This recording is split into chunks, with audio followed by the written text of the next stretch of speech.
in 2016, I was diagnosed with an acute case of rheumatoid arthritis. I was at that time working for the food industry. I'm a food scientist. That's my profession. And one day I woke up with pain all over my body, shooting pain.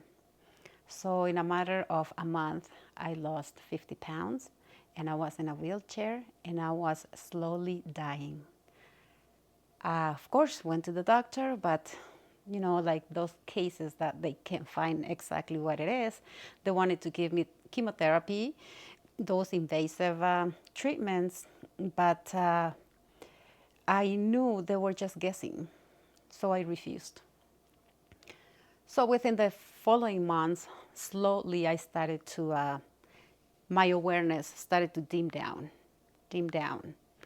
and to a point that my brain shut down.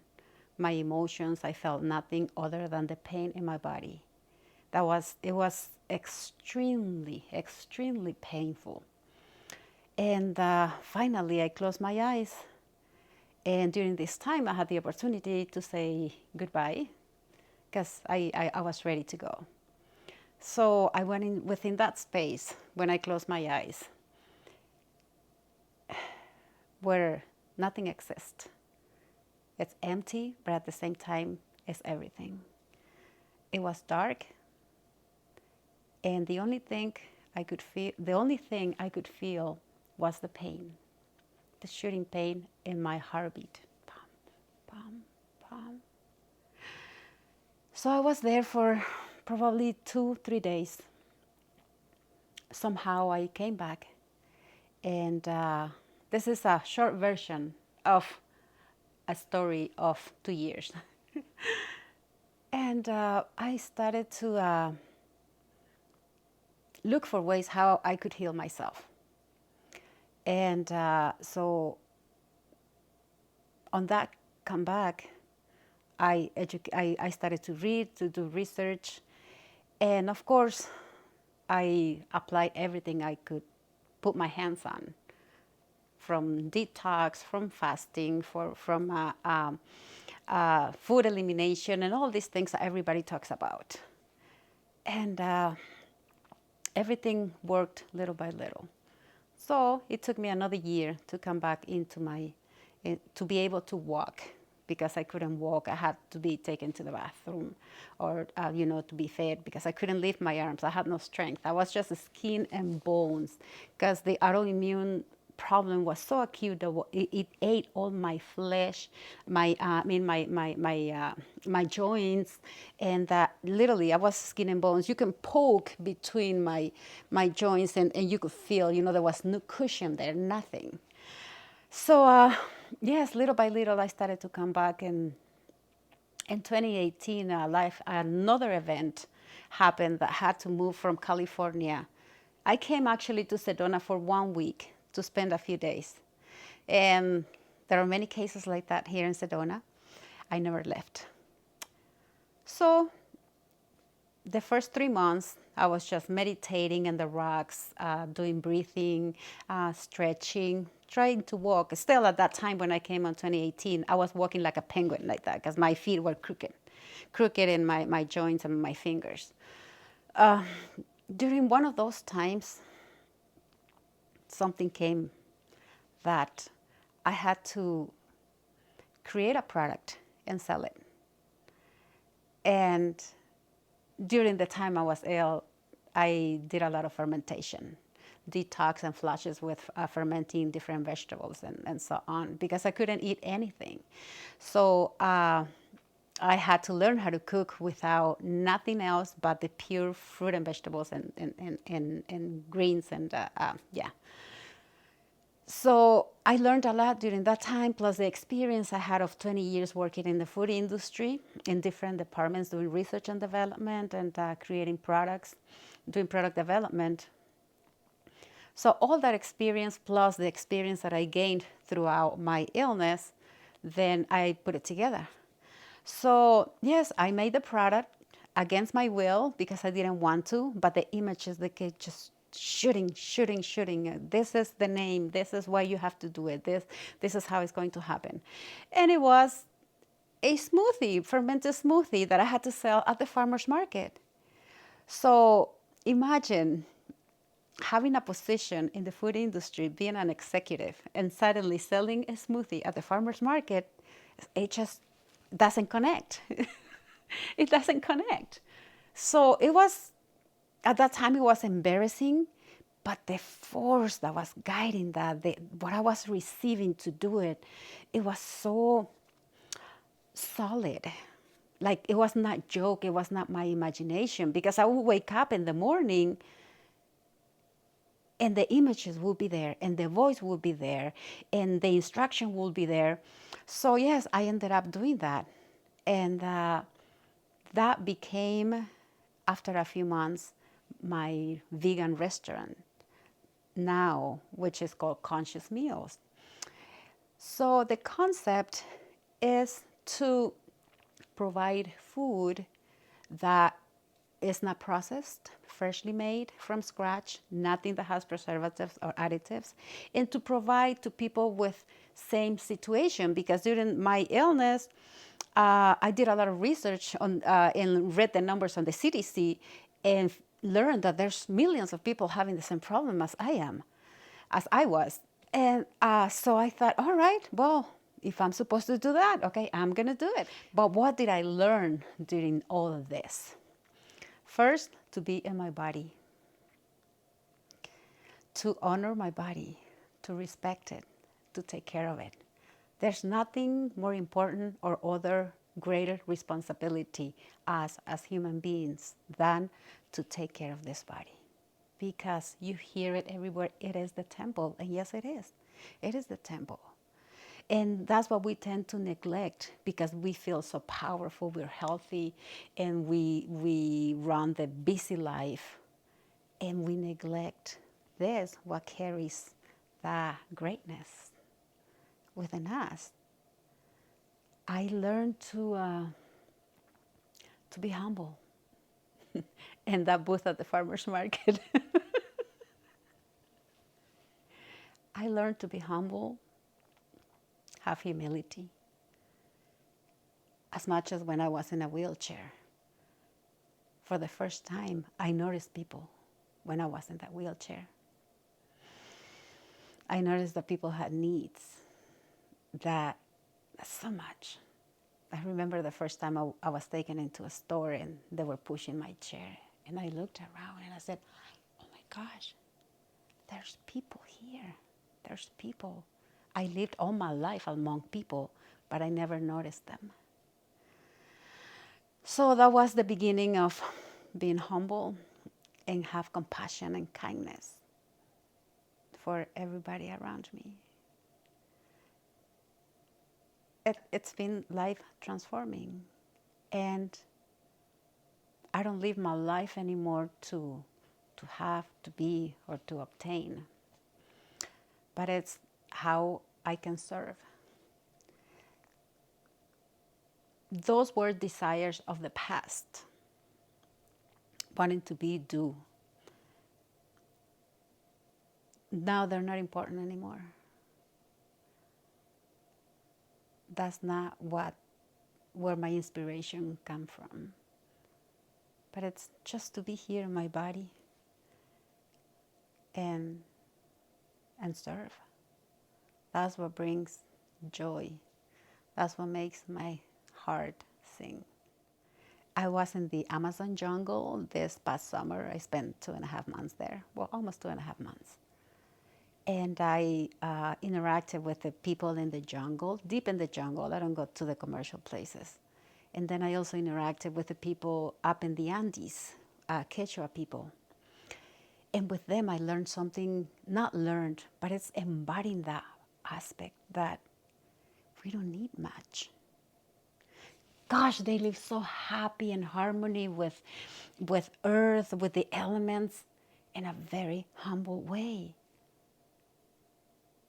It's so simple, so simple. I didn't want to come back. I've been going to the Amazon jungle since 2012, but I've always gone through Peru.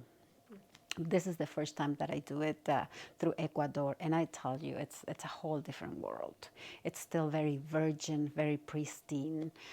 The food is so clean, very high vibration, because they harvest in the morning and they sell it at the market, the same day, and it's just so different. So it doesn't leave your body hungry. It's satisfied because it's so alive. Yes. You see, the food industry, that's my specialty. And I'm not going to criticize because we as human species, we go through phases. We have to learn from it. And processed food was developed for soldiers in the war, on the 50s. And that evolved to be utilized as a normal way of life. But that food, it's my own opinion, it lacks soul. It has no soul. It goes through so many processes and it has so many additives and preservatives and fillers and emulsifiers, and that they're harsh to the digestive system. Yes, you can have that once in a while, but diet must be all green, fresh, alive.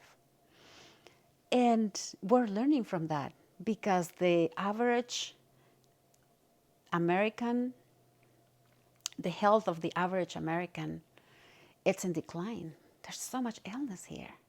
Processed food satisfies the anxiety, wanting to eat, and fills up your stomach. But it doesn't give you the nourishment that we need.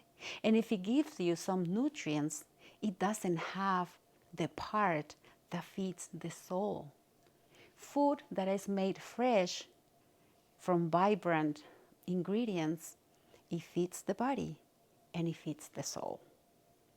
So if you only feed the body, you feel empty. Yes, you're full for a little bit. Your stomach, it satisfies the physical part. But later on, you're craving, you feel that you want something else. It's because your soul hasn't been fed. So that's why it's so important to eat vibrant, fresh foods that are not processed. That is my concept at the shop, to provide that type of food that is freshly made. So the assignment was given to me because I have my experience as a food scientist and then my own personal experience trying to save myself from the illness and then bringing all that together. Yeah, it's been quite a journey, quite a journey. So it's educating people. It's about educating people. That's what I was told. Educate people. Tell them about it. Talk to them. And little by little, the change will happen. Big corporations will not invest in a concept like this because there's no profit. So I'm not the only one doing this. There's a lot of people, coming up with these new ways, new businesses of higher vibration. So it's like many of us are sprouting all over to bring awareness, to give an example, to expose that there's better. And I don't wish nothing bad to food industry, but eventually it will dim down if they don't change their ways. There's no coincidence. Now, when I look back, yes, it was tough. It was painful, but I was born again. And I came back with purpose. I came back different. All those layers of the ego and vanity, lots of vanity. It's just like one by one, I saw them leaving. One thing that I didn't mention, when I became ill, of course, I stopped working and I used all my money trying to get better. I tried every single holistic approach that you can think of. And so when I came here to Sedona, I remember I had $20 in my pocket and I was sleeping in a campground. I was broke from being like this successful woman traveling, first class planes and in 5-star hotels. And suddenly I had nothing. I only had my cell, the car I was driving. When it's meant to be, all the elements come. But we have to be humble. We have to learn to receive. And that's something very difficult as women to do, to open to receive, because we feel compromised from being taken advantage of some other times. So I said yes to everything that was in front of me. From someone offered me their apartment to stay at their house for 2 months, their vacation house. We met one night before they left when I was sleeping in the campground. They said, Hortensia, stay at our house while you put yourself together. They didn't know me. So I called them my angels. And then there was an opportunity to rent a kitchen. And I didn't have money to pay the rent. So I asked the girl, can I work for you in the front? So you let me make my products in the back? And she said, yes. So I didn't have packaging. And someone who was already renting the kitchen there and said, Hortensia, I have some bowls, some containers I ordered that didn't fit my product. You want to use them? So I made the product to fit that. Now, I didn't choose to get the packaging I needed to or I wanted. I adjusted to the circumstances.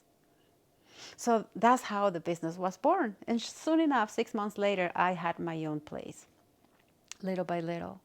But what I'm saying is, like, yes, when you surrender, not give up, but surrender, and humbleness and humility, and give up the agenda, things come. People and the opportunities, not the way you want it.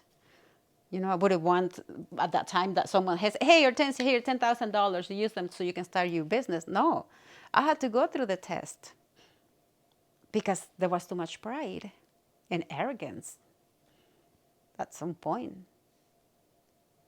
So I had to break through that. Yeah. We all get assignments at some point to prove ourselves that, yes, we want to live. We want to enjoy life. And that show responsibility, that we have responsibility. Because this is how I see it. The universe is not going to invest in you if you don't have responsibility, if you don't have integrity. It's about birthing.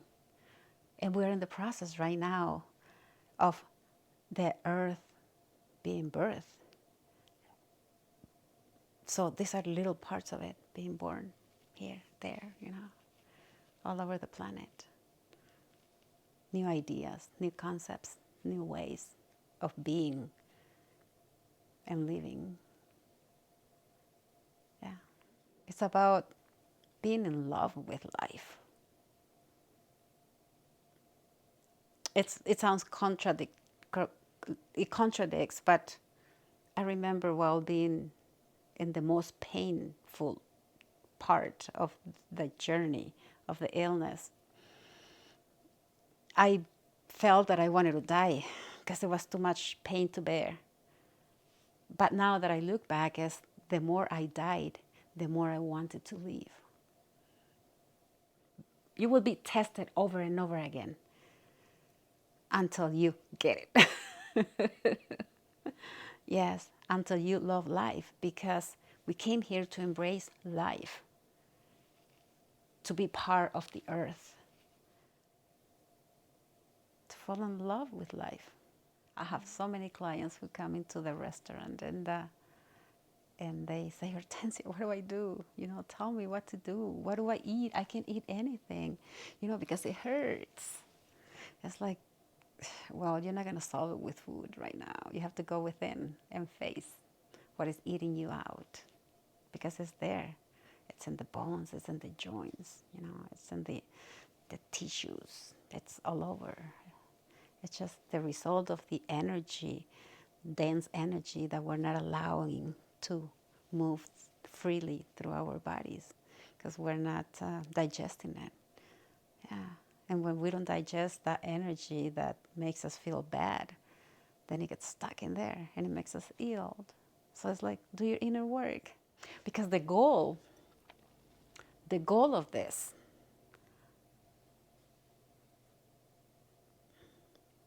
is to communicate with your body, to talk to your body, to build a relationship with your body, what your body likes. It's about honoring the body and being honest with your body. Because we're not talking now about food, only about food. Yes, it's part of it, but it's the environment. It's your relationships, the people that are around you. So that's taking part of the whole system in you. And being honest with yourself. I was not honest in the past with myself. I would say yes when the answer inside was no, or vice versa. That is to figure out what makes you vibrate high. Because when you vibrate high, then life it's beautiful. It's to reach, I'm not gonna say happiness. No, it's harmony and peace within. Mm-hmm.